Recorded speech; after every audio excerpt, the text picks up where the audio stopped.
నాయుడుపేటలో కాల్పుల కలకలం. ప్రస్తుతం మనం స్పాట్లోనే ఉన్నాం. చందు నాయక్ అనే వ్యక్తి సిపిఐ పార్టీకి సంబంధించిన లీడర్ అని కూడా తెలుస్తుంది. ఒకవైపు మనం ఘటనా స్థలం దగ్గరనే ఉన్నాం. క్రైమ్ సీన్ ఎక్కడైతే ఉందో అక్కడనే ఉన్నాం.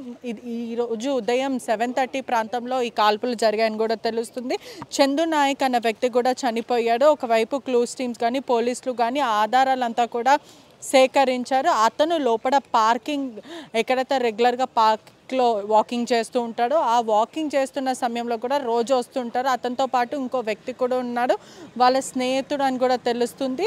అతనికి ఫోన్ చేసి ఏదైతే చనిపోయిన వ్యక్తికి ఫోన్ చేస్తే కూడా బయటికి రమ్మనడం, ఆ తర్వాత షిఫ్ట్ బ్రౌన్ కలర్ కార్లో రావడము, 4-5 కలిసి ప్రీ ప్లాన్డ్గా పథకం ప్రకారమే అతన్ని దాడి చేశారు, అతన్ని చంపారు. దాదాపు గన్తో ఫైరింగ్ చేయడం అయితే జరిగింది. 4 నుంచి 5 రౌండ్స్ వరకు కాల్పులు జరిపారని కూడా తెలుస్తుంది. ఉస్మానియా మార్చరీకి అయితే తరలించారని కూడా తెలుస్తుంది. అదే కాకుండా ప్రస్తుతం ఈ ల్యాండ్ ఇష్యూ వల్లనే ఈ ఘటన చోటు చేసుకుందని తెలుస్తుంది. గతంలో కూడా సిపిఐ పార్టీకి సంబంధించిన వ్యక్తి లీడర్ కుటుంబ సభ్యులు మాత్రం రాజేష్ అన్న వ్యక్తితోని కూడా గొడవలు జరుగుతున్నాయంటూ కూడా కుటుంబ సభ్యులు ఆరోపిస్తున్న పరిస్థితి అయితే కనిపిస్తుంది. చనిపోయిన వ్యక్తి కూడా అతని మీద కూడా అనేక కేసులు ఎల్బీ నగర్లో మర్డర్ కేసు కూడా నమోదైందని కూడా తెలుస్తుంది. బుల్లెట్స్ అంతా కూడా ఇక్కడనే పడిపోయి ఉన్నాయి.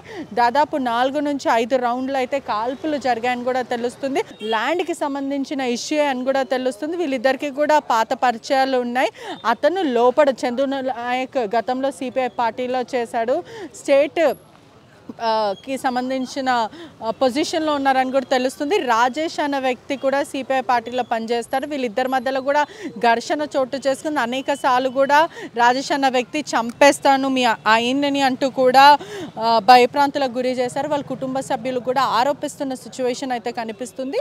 ఉదయం వాకింగ్కి యాజ్ యూజువల్ ఎవ్రీడే ఎలా వెళ్తాడో అలా వాకింగ్కి వెళ్ళిన సమయంలో కూడా ఈ పెద్ద పార్క్లో దాదాపు 100కి పైన మంది ఉన్నారు. అదే కాకుండా అతనికి ఫోన్ చేసి మరి నువ్వు బయటికి రావాలి అంటూ కూడా ఫోన్ చేసి బయటికి పిలిపించుకోవడం అయితే జరిగింది. ఒకటేసారి స్థానికంగా ఉండే వాళ్ళందరూ కూడా భయప్రాంతులకు గురయ్యారు. అదే కాకుండా వచ్చిన వెంటనే ఏదైతే ఇక్కడ గేట్ కనిపిస్తుందో ఈ గేట్ నుంచి ఇలా నడుచుకుంటూ వస్తున్న సమయంలో కళ్ళల్లో కారం కొట్టి దాని తర్వాత అతని మీద దాడి చేసి ఆ తర్వాత షూటింగ్ చేశారని తెలుస్తుంది. ఐ విట్నెస్ వాళ్ళు ఇదంతా కూడా చెప్తున్నారు. ఇప్పటికే ఇదంతా కూడా ఒకటేసారి భయప్రాంతులకు గురయ్యారు. అదే కాకుండా ఇదంతా కూడా రెసిడెన్సీ ఏరియాస్ చాలా భయప్రాంతులకు గురైన పరిస్థితి అయితే కనిపిస్తుంది.